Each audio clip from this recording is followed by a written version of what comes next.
It's Bullseye. I'm Jesse Thorn. My guest, Catherine O'Hara, has spent a career perfectly capturing the magic of the slightly cockeyed. From her work on SCTV to the improvised faux documentaries of Christopher Guest. Not physically, like with a cockeyed perspective. Oh, nice way to start. Okay. Yeah, and you're fat. Let's go. Wait. Listen. Okay, here we go. From her work on SCTV to the improvised faux documentaries of Christopher Guest, she's inhabited beautiful, confident characters who are just slightly, perfectly off. And, of course, there's also this. A leading role in Home Alone, which remains one of the biggest comedy hits of all time.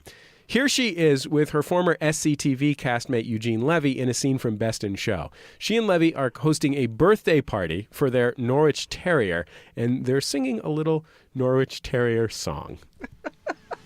God loves a terrier. Yes, he does. God loves a terrier. That's because small, sturdy, bright, and true, they give their love to you. God didn't miss a stitch. Be it dog or be it bitch. When he made the Norwich Merrier with its cute little derriere. Yes, God loves a terrier. Catherine O'Hara, welcome to Bullseye. I'm so excited to have you on the show. Thank you. I'm scared. I want to play a clip of you on SCTV. This is a sketch that I read you wrote. I read that you wrote. It's always difficult to attribute sketches on sketch TV shows because... Haiku? Is yes, it Haiku? Yeah. I did write that. Okay, great. Although it had to be edited by others, but yes. In this scene, you are a contestant on a high school quiz bowl type show, and the host is played by Eugene Levy. And I feel like that's the setup that it needs. Now let's start the game. The first question worth 20 points, and the subject is authors. Margaret Meehan, Parkdale. Henry Miller. I'm sorry, Margaret. Let me please finish the question first, all right? What famous... Margaret Meehan, Parkdale. Victor Hugo. Oh, I'm sorry, Margaret. If you just let me finish the question first, see how it works. Okay. What famous humorist... Margaret Meehan, Parkdale. Jerry Lewis. Margaret, I'll have to ask you to please let me finish the question before answering, because that answer was extremely wrong. The question is, I want the name of the famous humorist and author who wrote The Adventures of Huckleberry St. Anthony's Leonard Mandel. Finn. Oh, we had fun. The bit that's missing from the audio of that is you pulling this face that is like this combination of enthusiasm, consternation, and idiocy that is just unparalleled. I mean, just untouchable. Just a gorgeous take. Oh, thanks. Now it makes me think that she would be somebody who would get that reaction from people all the time.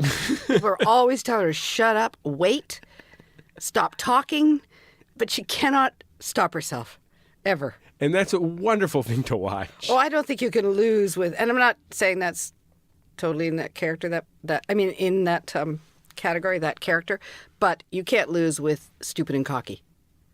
I mean, you look at The Jerk, Steve Martin in The Jerk, or Will Ferrell's entire oeuvre. Definitely. Or Steve Carell in The Office, or Ricky Gervais in The Office. It's just people who are totally oblivious to the impression they're making on others. Or the original, Barney Fife. You know, something to brag about, something to say. I have no idea what other people are thinking. That's just, you can rarely go wrong with that. What was it like being on the show when, especially at the beginning, when you had a male-dominated cast? There was two women in the cast of the show, both really brilliant, but all of these dudes. And did you have to sort of say like, "Hey, we get to do something here too"? Yeah, all the time, all the time. And for a long time, when I first started writing on the show, I would tell my idea to Dave Thomas, and then he would say it out loud, and then I'd be mad that he got a laugh. Like, then I'd say, that was my idea. Just sad.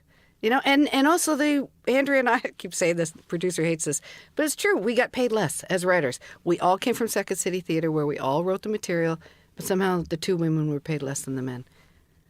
For a while. I mean, we've finally got, equity later on, but it was pretty early in, women's liberation, I guess. Women's lib talk. It really, women were still fighting for it. And it's sad. I mean, they're still in Vanity Fair writing.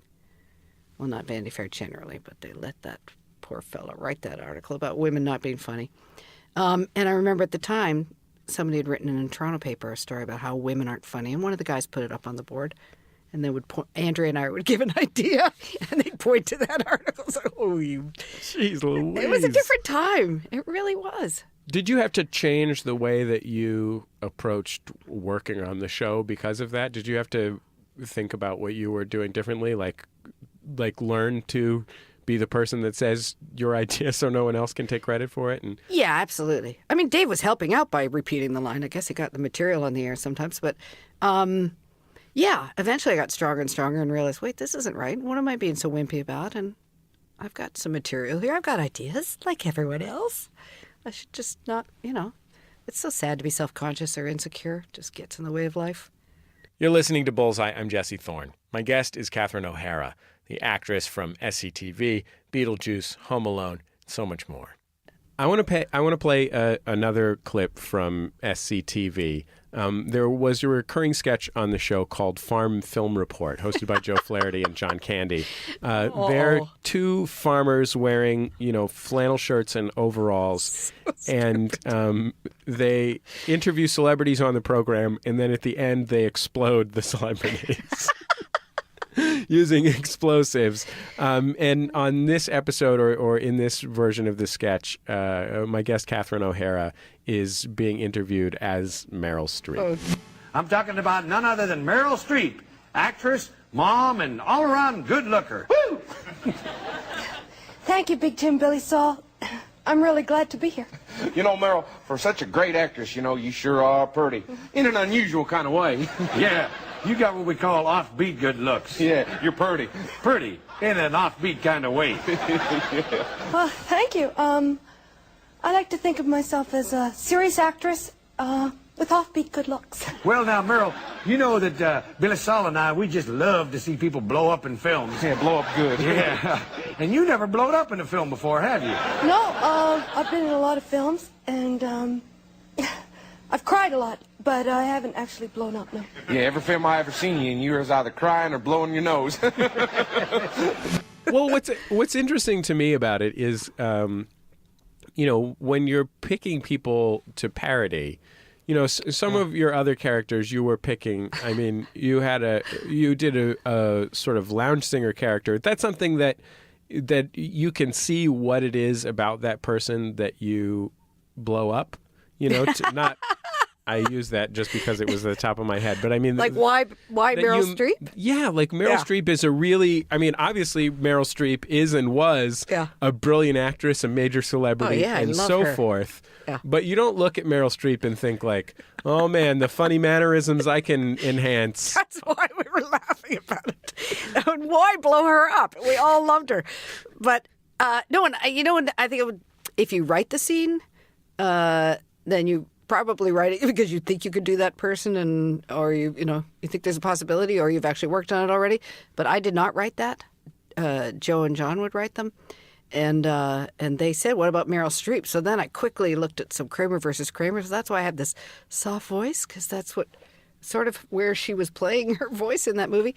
And I would watch, it was like big fat VHSs back then or whatever they were, or Betamax. It was like Beta before then.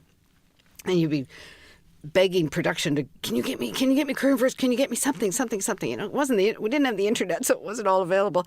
And you'd be desperately watching something between takes, give me a little more. I need to see a little more. And they get, so it was really makeshift, last minute impersonations in a case like that. So, and I remember at the time watching it and thinking, oh, I caught her for about 2 syllables.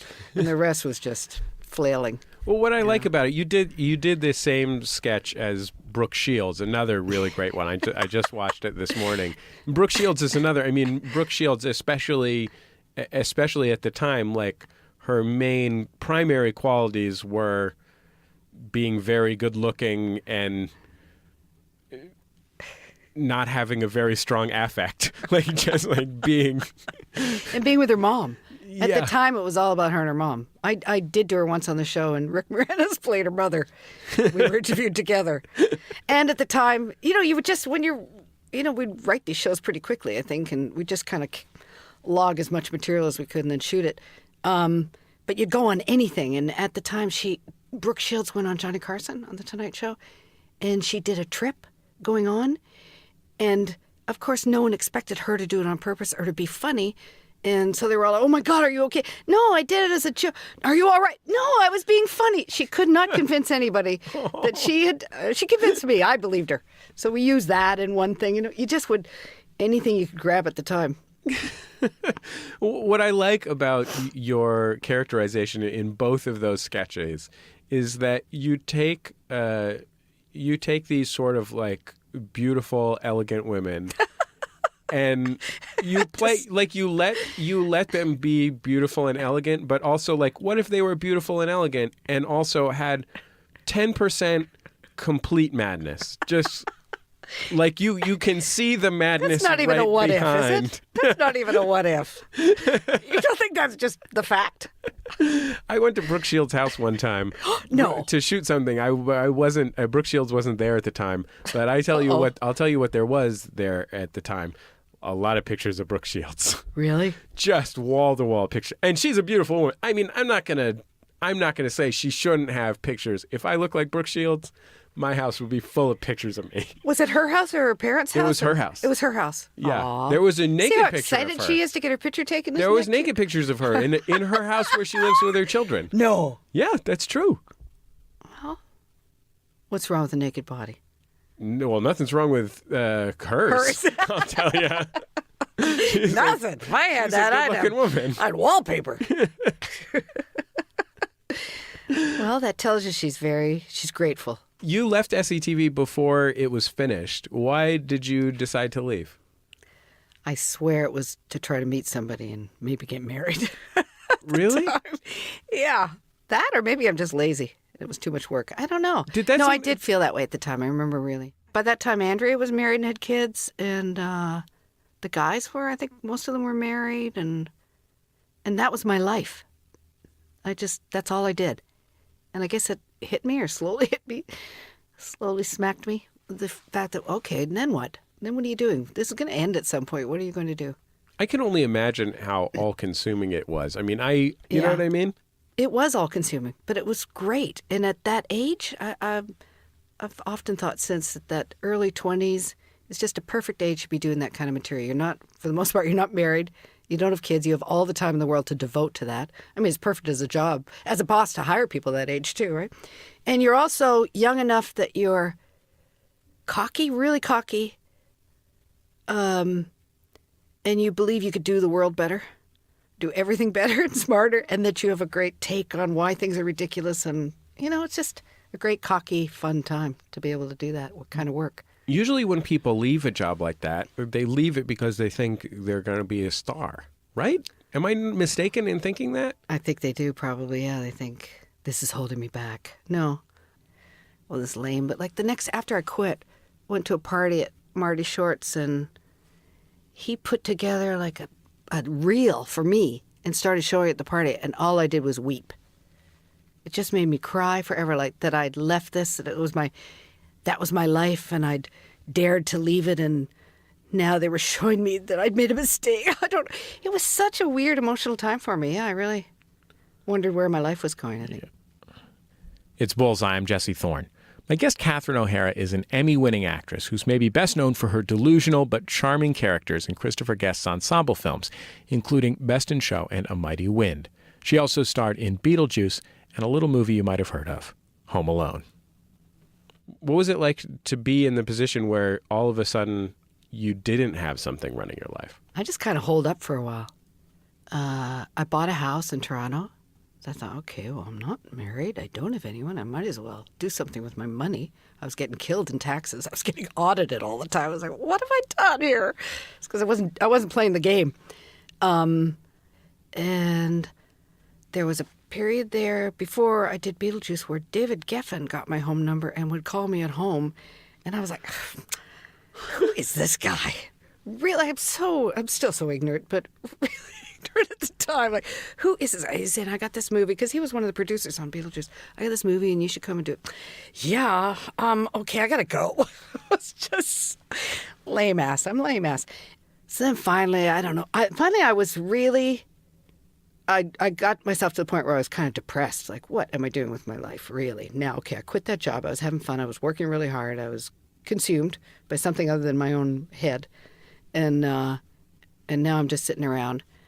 And then they said, Tim Burton wants to meet you. I thought, okay. So I flew to L.A. from Toronto, and they said he's at Warner Brothers, and it was Warner Boulevard or something where the executive offices are. But I looked up in that big fat L.A. Thompson guide. Do you remember those things? Sure. The phone big book map of, book. Yeah, the big map book that no one needs anymore. Looked up, and I found a Warner something in Anaheim, and I drove forever.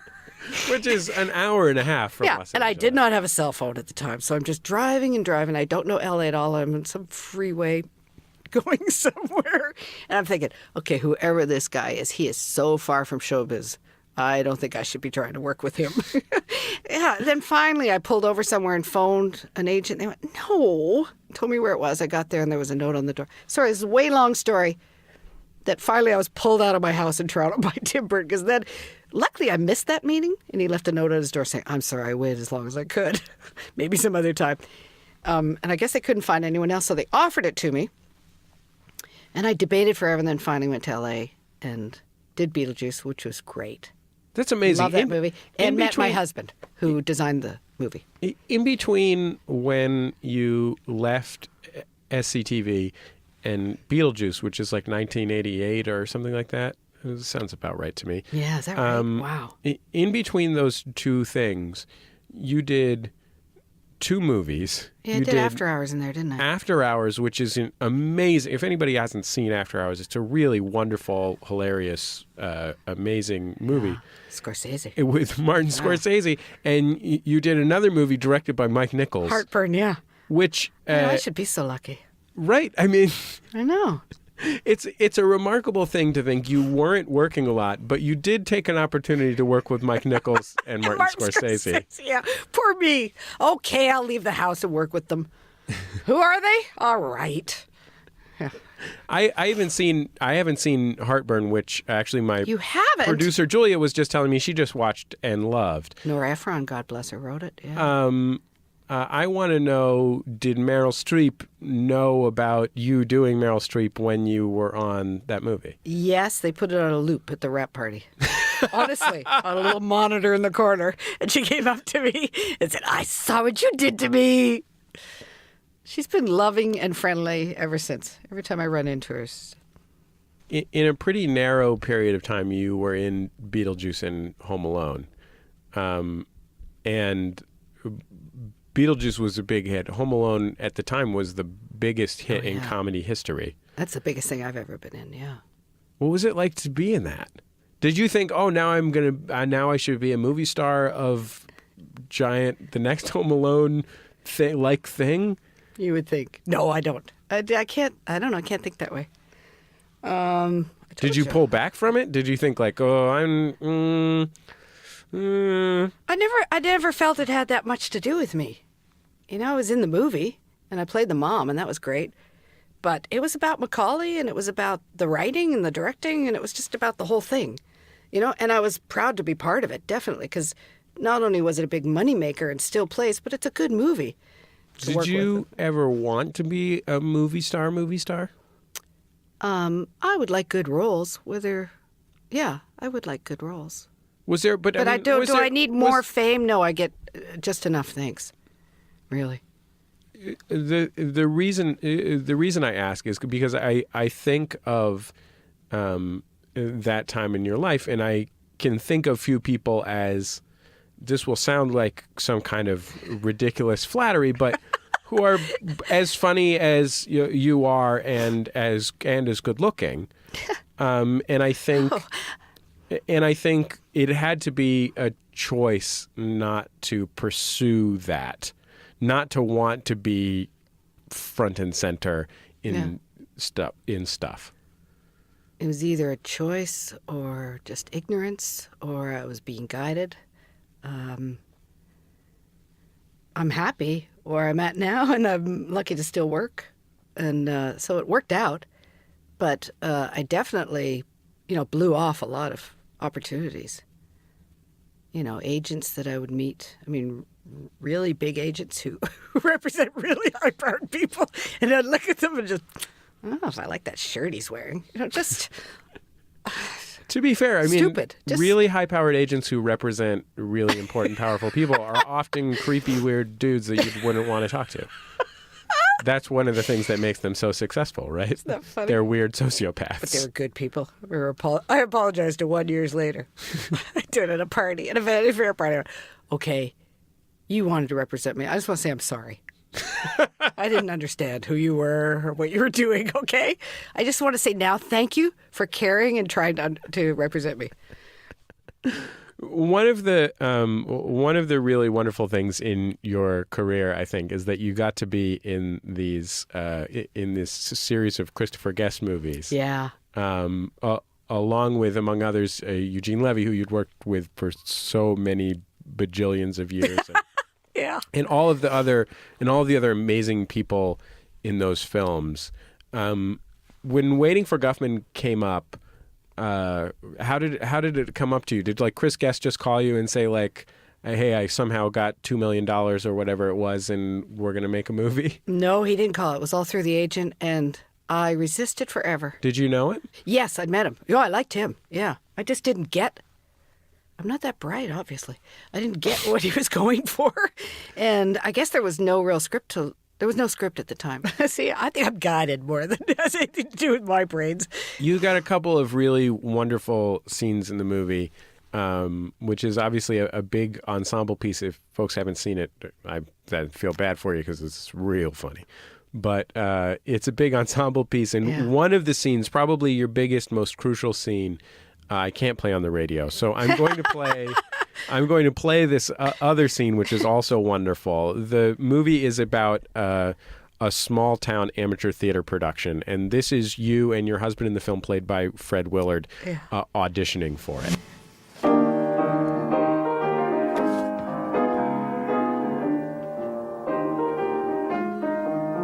Ding dong. Oh, I wonder who knows I'm vacationing here at the Oasis. Am I late? You! Surprised? How did you find me? I have my ways. Would you like to come in for coffee? You don't need to answer. There's no need to speak. I'll be your belly dancer. One of the things that I love about your character during this movie is, Fred Willard is bloviating in just full force, like gale force winds, while you just sit next to him and make these little faces the whole time. What choice do you have next to Fred Willard? He said, we have to wear those sweatsuits that we're wearing in that. Oh, those horrible exercise just grotesque, suits. like warm-up suits. Yeah. They're like And purple I said, Fred, and no, come on, turquoise. we could wear something. I'm thinking something attractive and enough, funny, but it's slightly attractive. No, it's like, then I would just finally, yeah, you're right, okay. Just don't do what you would normally do. Don't make your own choices. It was really fun to go along with him. I'm going to now allude to something that is slightly adult in subject matter, a scene in this film. So if you have kids, Let them hear this. And hopefully they'll go into comedy someday. So Look, smart dirty is okay. Yeah. I'd rather have my kid watch Trailer Park Boys than Barney. That's scary Now, show granted, with the your- automaton kids. Your kids are teenagers, so it No, but makes even when they more were younger, sense it's a little scary. to watch I would have the said this Trailer years Park ago Boys. too. In your there's this sort of climactic scene for your character, which is you've been sort of your character is very beaten down by Fred Willard's character, and you sit down you sit down to a couple's dinner with Eugene Levy's character and his wife, and you get drunk and start. I think I woke up drunk that day. Yes. And start spewing a combination of anti-Semitism and intimate details about what we'll call a gentleman's reduction surgery. Yes. That is just stunning. Now I know those movies have kind of outlines. Yeah. All the dialogue is improvised. That Chris Guest and Eugene Levy write together. Yes. Was that scene in... No, it wasn't. I think it was Fred or Eugene's idea that they should have a double date. I think it was Fred's maybe. And then Eugene suggested the night before at this Chinese restaurant or something, and they got it. They got, they rented it or whatever to use for a few hours. And I think I may have asked Chris, because you normally wouldn't run anything by him, but it was a pretty obvious thing to not be able to hide. So I think I asked him if I could play drunk. And he said, yeah, sure. Because he always said yes. For the most part. I can't tell when he said no to me. Never mind. Oh, I'm so sorry. Never mind. Okay. So, I think I asked the night before if I could be drunk. And otherwise, no, none of it was in the outline or... It's something. Yeah. It's a really wonderful character moment for your character because really as fun. Much as she is saying horrible things, it is also it's her great moment to be herself. Yeah, some people have to get loaded to let the truth come out. And it's not a truth you necessarily want to hear. It wasn't anti-Semitic, though. It was just ignorant, wasn't it? Yeah, it was. I guess... Yeah, anti-Semitic is probably stretching it. Yeah. She starts talking about what she calls Jew stuff. What's wrong with that? Nothing. Hey, nothing wrong with that. Seriously. Nice you can say Irish stuff, Catholic stuff. I'm not offended. If it was a perfect world, you could say anything. But sadly, there's hatred in the world, so... Yeah. I really like the way that each of those films really looks at couple relationships. Yeah. I think that's sort of at the center of them. And in fact, when in A Mighty Wind, where you're paired with Eugene Levy, your character barely has any jokes. It's really, that storyline is a relationships storyline. Yeah, I was worried about that at the beginning. Yeah, it's not a funny character. My Mickey, yeah. Did you think about this, obviously not romantic, but this sort of long, fruitful relationship you'd had with Eugene Levy? Oh, you can't. I don't think you can help but draw on it. Whether it was consciously or unconsciously or subconsciously, yeah. Unconsciously, probably. No, you can't help. I mean, that's lovely. I mean, you have, and I think it even worked more so for anyone in the audience who knew that Eugene and I had known each other that long. Being on stage again with Mitch was a great thing. Oh boy, I never thought it was possible. And there we were.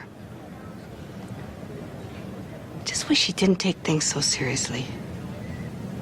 You know, that damn kiss. My sister, they were all at the show, but my sister Jocelyn said, you led him on. You shouldn't have kissed him if you didn't want to go all the way.